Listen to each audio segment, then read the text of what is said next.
আসসালামু আলাইকুম, সবাইকে স্বাগত জানাচ্ছি বিডি ফিউজে। আপনাদের সঙ্গে আছি আমি সুরভি দিবা।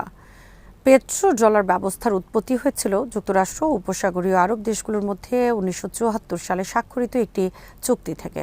চুক্তি অনুযায়ী এসব দেশকে ওয়াশিংটন নিরাপত্তা প্রদান করবে। এর বিনিময়ে উপসাগরীয় দেশগুলো মার্কিন ডলারে তাদের তেল বিক্রি করবে। এই চুক্তি ডলার ভিত্তিক তেল বিক্রি এবং মার্কিন ট্রেজারির পুনঃবিনিয়োগ প্রতিষ্ঠা করেছিল। অনেক বিশ্লেষক মনে করেন ইরান যুদ্ধের মধ্যে ডলারের মাধ্যমে তেল কেনার পরিবর্তে চীনা মুদ্রা ইউয়ানের তেল কেনার যে প্রক্রিয়া শুরু হয়েছে তার মাধ্যমে ডলারের পতন শুরু হয়েছে। বিস্তারিত থাকছে আসিফ মাহমুদের প্রতিবেদনে।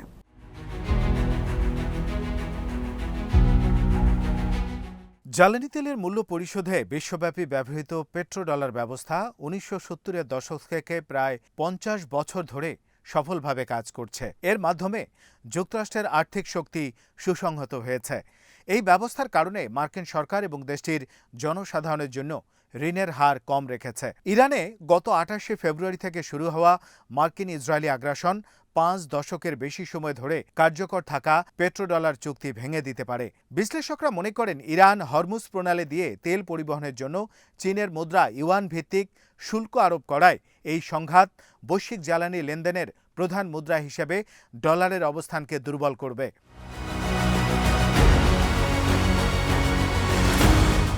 নিরাপদ বিনিময় মুদ্রা হিসেবে বর্তমানে ডলারের অবস্থান এখনও শক্তিশালী। তবে এই মুদ্রার প্রভাব কমার প্রাথমিক লক্ষণ ইতিমধ্যেই দেখা যাচ্ছে।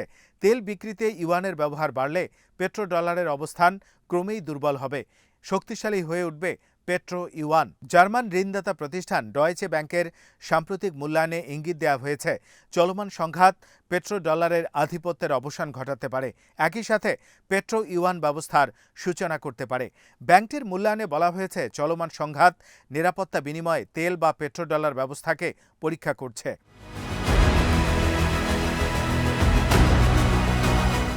ইরানের নিয়ন্ত্রণে থাকা কৌশলগতভাবে গুরুত্বপূর্ণ নৌপথ হরমুজ প্রণালী দিয়ে বিশ্বের 20% তেল ও প্রাকৃতিক গ্যাস পরিবহন করা হয়। 28 ফেব্রুয়ারি ইরানে মার্কিন ইসরায়েলি আগ্রাসন শুরুর পর থেকে যুক্তরাষ্ট্র ইসরায়েল সংশ্লিষ্ট জাহাজগুলোকে ইরান হরমুজ প্রণালীতে আটকে দিয়েছে। তবে চীনা ইউয়ানে দাম পরিশোধ করা অপরিশোধিত তেলবাহী জাহাজগুলোকে সীমিত প্রবেশাধিকার দিয়েছে তেহরান।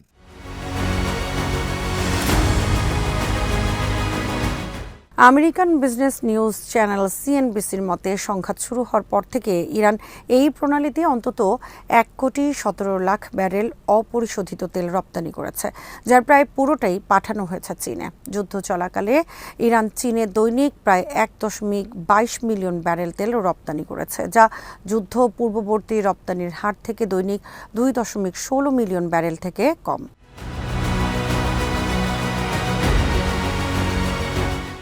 বর্তমান সংঘাত শুরুর আগের মাসগুলোতে চীন ব্যাপকভাবে তেল মজুত করেছিল। বেইজিং গত বছরের তুলনায় এ বছরের প্রথম 2 মাসে অপরিশোধিত তেল আমদানি 15.8% বাড়িয়েছে। বর্তমানে চীনের কাছে প্রায় 1.2 বিলিয়ন ব্যারেল তেলের মজুদ আছে, যা দিয়ে দেশটি 3 থেকে 4 মাসের তেলের চাহিদা মেটাতে পারে। ইরানের যুদ্ধ উপসাগরীয় অঞ্চলে ওয়াশিংটনের জন্য একটি কৌশলগত প্রতিবন্ধকতা তৈরি করেছে। ইরান হরমুজ প্রণালীর উপর সম্পূর্ণ নিয়ন্ত্রণ প্রতিষ্ঠা করেছে। এই নৌপথ দিয়ে কোন দেশে জাহাজ চলাচল করবে তা নির্ধারণ করবে ইরান।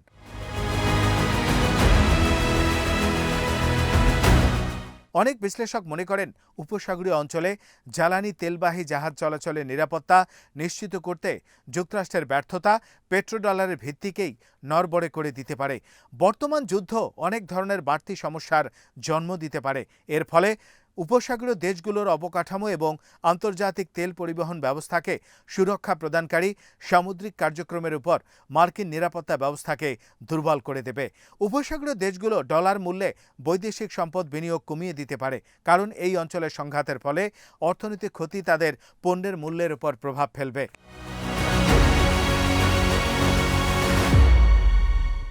ট্রাম্প নিজেই এই পরিবর্তনের কথা স্বীকার করেছেন। তিনি সম্প্রতি এক সংবাদ সম্মেলনে বলেছেন, যুক্তরাষ্ট্রের আর হরমুজ প্রণালীতে প্রবেশের প্রয়োজন নেই। আমরা এই প্রণালী ব্যবহার করি না। এটি প্রয়োজন ইউরোপের, কোরিয়া, জাপান, চীন এবং আরও অনেক দেশের এটি প্রয়োজন আছে।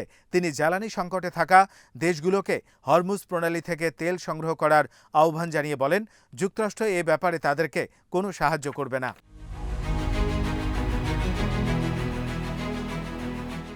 যুক্তরাষ্ট্র ১৯৭০-এর দশকের তুলনায় বর্তমানে উপসাগরীয় তেলের উপর কম নির্ভরশীল, কারণ তারা এখন বিশ্বের শীর্ষস্থানীয় তেল ও গ্যাস উৎপাদনকারী দেশ। এখন যুক্তরাষ্ট্র কেনার চেয়ে জ্বালানি পণ্য বিক্রি করে বেশি। ২০২৫ সালে যুক্তরাষ্ট্র মোট তেল আমদানির ৮৪.২৬% করেছে পশ্চিম গোলার্ধ থেকে এবং হরমুজ প্রণালী দিয়ে আমদানি করেছে মাত্র ৬%।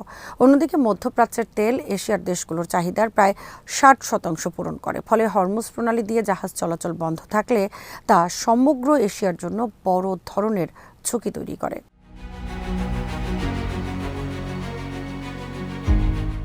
মধ্যপ্রাচ্য সংঘাতকে কেন্দ্র করে পতনের হুমকিতে থাকার পরও এখনও শক্তিশালী অবস্থানে রয়েছে ডলার। যুদ্ধ শুরুর সাথে সাথে ডলার সূচক চলতি বছরের সর্বোচ্চ পর্যায়ে পৌঁছেছিল।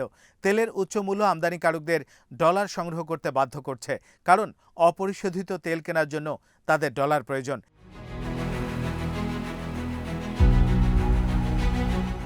এই পরিস্থিতিতে ডলারের চাহিদা স্বাভাবিকভাবেই বাড়ে, যা এখন ইউরোপে দেখা যাচ্ছে। ইরান যুদ্ধের কারণে যুক্তরাষ্ট্রের বাজারে প্রাকৃতিক গ্যাসের দাম ৩.৫% বাড়লেও ইউরোপে বেড়েছে ৩৯%। এটি এমন একটি পরিস্থিতি তৈরি করেছে যা ডলারের শক্তি বাড়ানোর পাশাপাশি ইউরোর উপর চাপ সৃষ্টি করেছে। তবে মার্কিন মুদ্রাটি সাময়িক সুবিধা লাভ করলেও বর্তমান সংকটময় পরিস্থিতি ডলারের দীর্ঘমেয়াদী ক্ষমতাকে দুর্বল করে দিচ্ছে।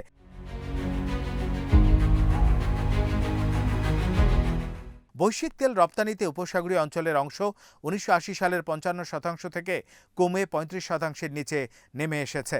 সেমিকন্ডাক্টর বাণিজ্য এখন পেট্রোডলার প্রবাহের প্রতিদ্বন্দ্বী হয়ে উঠছে।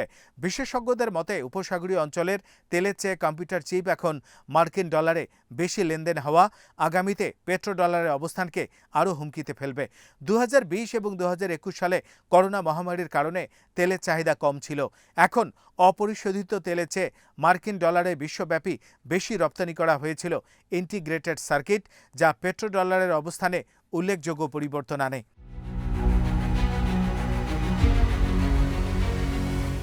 সামরিক পরিস্থিতিতে ডলারের অস্তিত্ব হুমকিতে পড়ার সুস্পষ্ট লক্ষণ দেখা যাচ্ছে। ২০২৫ সালে বৈশ্বিক বৈদেশিক মুদ্রার রিজার্ভে ডলারের অংশ কমে ৫৬.৭৭% দাঁড়িয়েছে, যা ১৯৯৫ সালে IMF তথ্য সংগ্রহ শুরু করার পর থেকে সর্বনিম্ন। বিভিন্ন দেশের কেন্দ্রীয় ব্যাংকগুলো আগ্রাসী কৌশলের মাধ্যমে তাদের সম্পদে বৈচিত্র্য আনছে। ব্রাজিলের কেন্দ্রীয় ব্যাংক ২০২৫ সালে তাদের স্বর্ণের মজুদ দ্বিগুণ করেছে। এর ফলে মোট রিজার্ভের ৩.৫৫% থেকে স্বর্ণের পরিমাণ বেড়ে ৭.১৯% দাঁড়িয়েছে। অন্যদিকে তাদের রিজার্ভের ডলার সম্পদের অংশ ৭২% নেমে এসেছে। অন্যান্য কেন্দ্রীয় ব্যাংকগুলো একই পথ অনুসরণ করছে এবং ডলারের উপর তাদের নির্ভরতা কমাচ্ছে।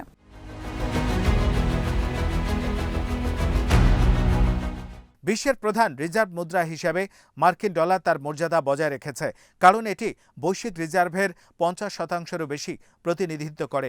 অন্যদিকে ইউয়ানের বর্তমান অবস্থান মোট রিজার্ভের ২% কম। তবে পেট্রো ডলারের ভবিষ্যতের গতিপথ স্পষ্ট হয়ে উঠেছে। পেট্রো ইউয়ানের সূচনাকাল শুরু হয়েছে। যুদ্ধ শেষ হওয়ার পর এই রূপান্তর সফল হবে কিনা তা নির্ধারণ করতে যুক্তরাষ্ট্রকে তার উপসাগরীয় নিরাপত্তা সংক্রান্ত বিশ্বাসযোগ্যতা পুনরুদ্ধার করতে হবে।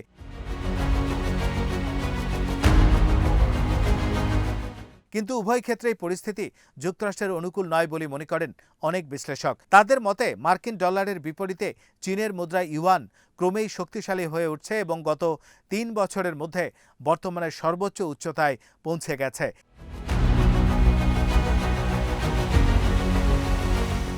চীনের শক্তিশালী রপ্তানি বাণিজ্য, মার্কিন ডলারের দুর্বলতা এবং কর্পোরেট চাহিদা বাড়ার কারণে ইউয়ানের এই উত্থান ঘটছে, যা বিশ্বব্যাপী চীনা মুদ্রাটির আধিপত্য বৃদ্ধিতে সহায়ক ভূমিকা পালন করছে। বিশ্বের বিভিন্ন দেশ এখন তাদের বাণিজ্য নিষ্পত্তিতে চীনা ইউয়ান ব্যবহার করছে, যা বিশ্ব অর্থনীতিতে চীনের ক্রমবর্ধমান প্রভাবের প্রতীক হিসেবে দেখা হচ্ছে।